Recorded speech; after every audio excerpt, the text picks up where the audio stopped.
Joining us now, Congressman Roger Williams, Republican from Texas. Sir, it's great to have you with us on Morning in America. Good to be here. Thanks for having us. All right, so we've been looking at the polling from voters, which shows that Republicans have received more blame than Democrats for this shutdown. So I'm just wondering in general whether or not you keep that in mind, the polling numbers, when considering how to tackle this ongoing issue of healthcare affordability, because in the end, isn't it in the best interest of both parties to tackle this issue if you want to become reelected?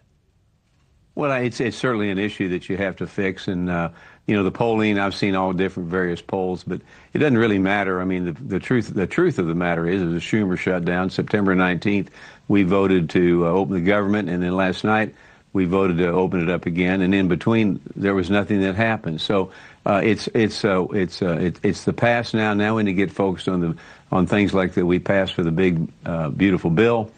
And remind Main Street America that we got tax cuts that are permanent, less regulations for banks, 100% expensing, and even to our farmers now, they got a $30 million increase on what they can pass on to their families. So we got a lot of great things happening, and the economy's fixing to blow sky high. I think if we have one more rate cut, we'll see an economy we haven't seen for years.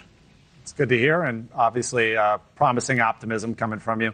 You said nothing happened during the shutdown, which is absolutely true, and to a certain extent, nothing happened for the American people. I've seen you sticking out your neck for the American worker, for the small businesses, for Main Street America. What were you actually hearing from your constituents and from those folks on Main Street America about what life was like during this shutdown for them? Well, it was hard. As you know, I chair the Small Business Committee, so we talk to Main Street all the time. And I'm a Main Street owner myself. I own a business in Texas. And, people are frustrated because risk takers, which are small business owners, want to get going. They want to open up. They want to close. They want to sell. They want to have inventories. They want to have access to capital, which was the biggest thing because you take like the SBA. The SBA was shut down.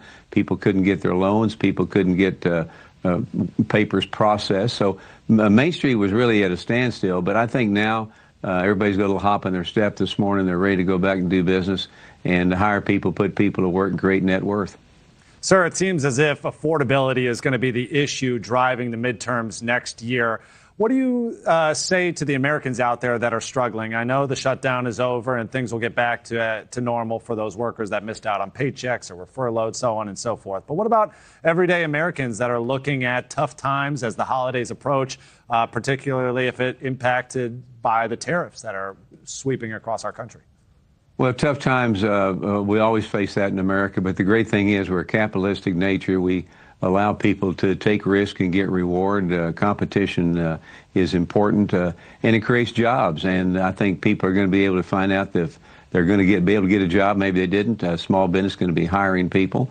When you talk about tariffs, I mean, tariffs are actually seem to be working. I mean, I'm in a car business. I'm a car dealer. I can tell you about tariffs.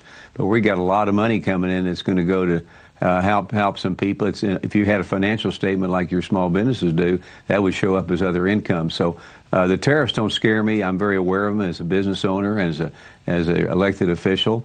But the economy, it looks good. I will tell you, and I said it earlier, if we have one more interest rate tick down, the economy is going to go really sky high because inventories are back, people are excited, and we're ready to go. And there's cash out there, and we're freeing up the banks so they can loan money.